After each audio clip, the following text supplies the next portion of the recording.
In this video, we're going to describe the halting problem, and we're going to provide a proof of its undecidability. This will be our first example proof using the technique of reducing. The halting problem is the problem of determining whether a given program will halt when it's given a specific input. Given a program and an input, will that program, when run on that input, ever stop, or will it loop forever? We can express this problem as a language. Remember that we express all problems as languages, and the language we'll call HaltTM consists of a description of pairs of things, and the first is a description of a Turing machine, and the second is some potential input to that Turing machine. And a given string is part of the language if M is a Turing machine, W is a string, and when M is run on W, the Turing machine M would run and halt. It will halt on input W.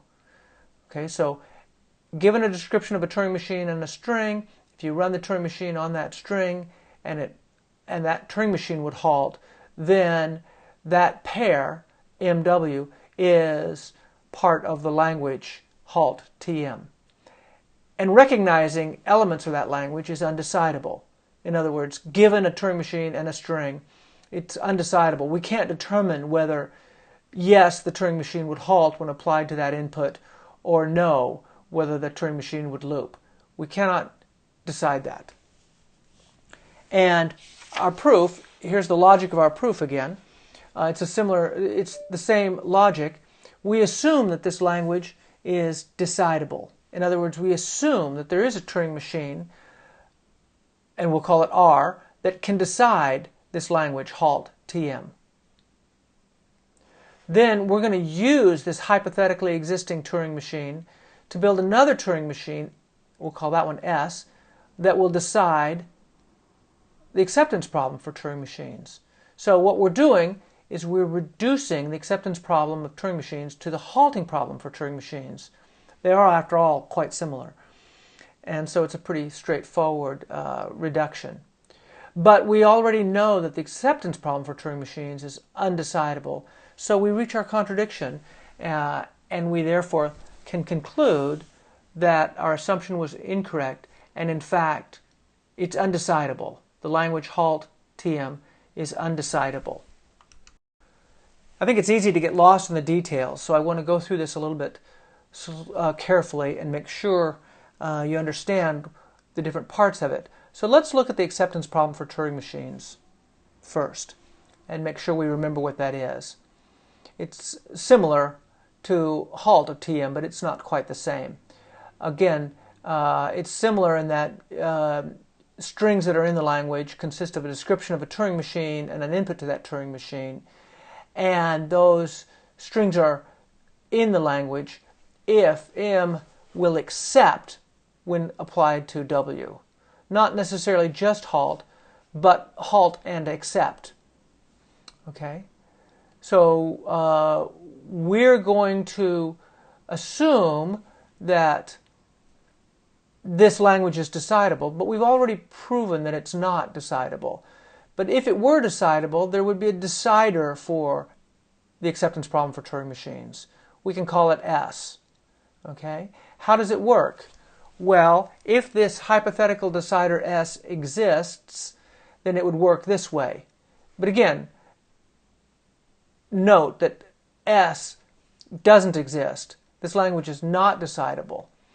But here's what S, the decider for ATM, does.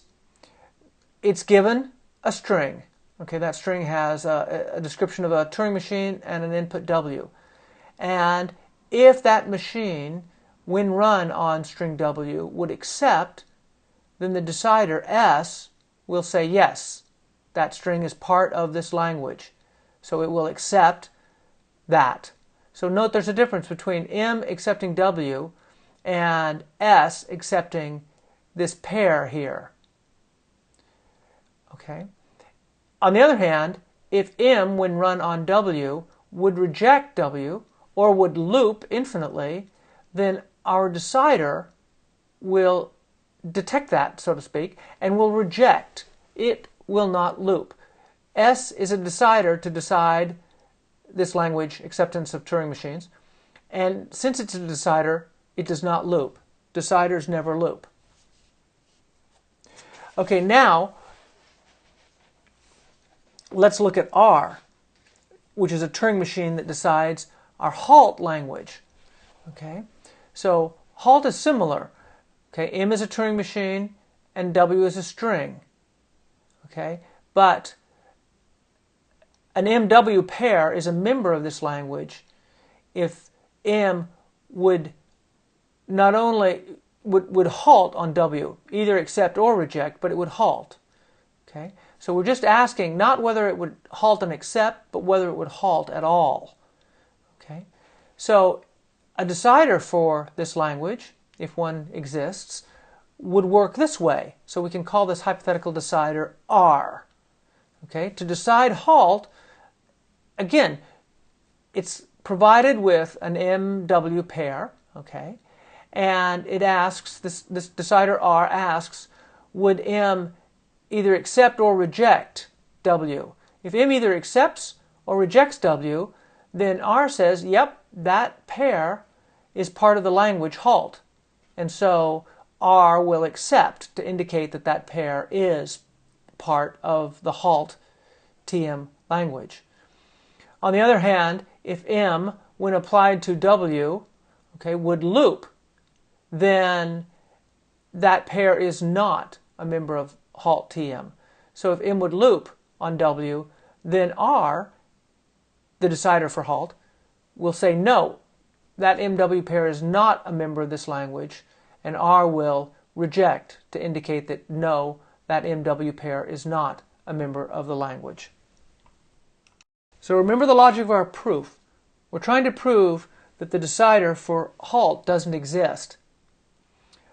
And we're going to do it by proof by contradiction. We're going to assume that the decider for halt does exist. We're going to assume that R does exist. And then we're going to construct an algorithm to decide the acceptance problem for Turing machines. Okay? So the proof basically consists of constructing S, assuming that you've already got R. Okay? So we're going to construct S, a decider for the acceptance problem for Turing machines.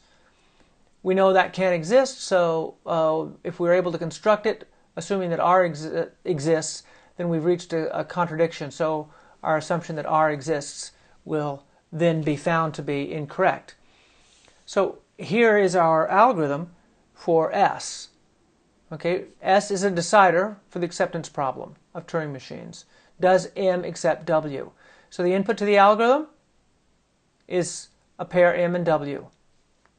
So we've got R. We're assuming that R exists, our decider for halt. So the first thing we do is we use it as a subroutine. We run R on our input, MW, to see if M halts, or to see if it loops. If it halts, R will say accept, and if it loops, then R will say reject. Okay, so if it loops and R says reject, then we know that M doesn't accept because it loops, it doesn't accept. So we can reject, which is what our decider for S is supposed to do.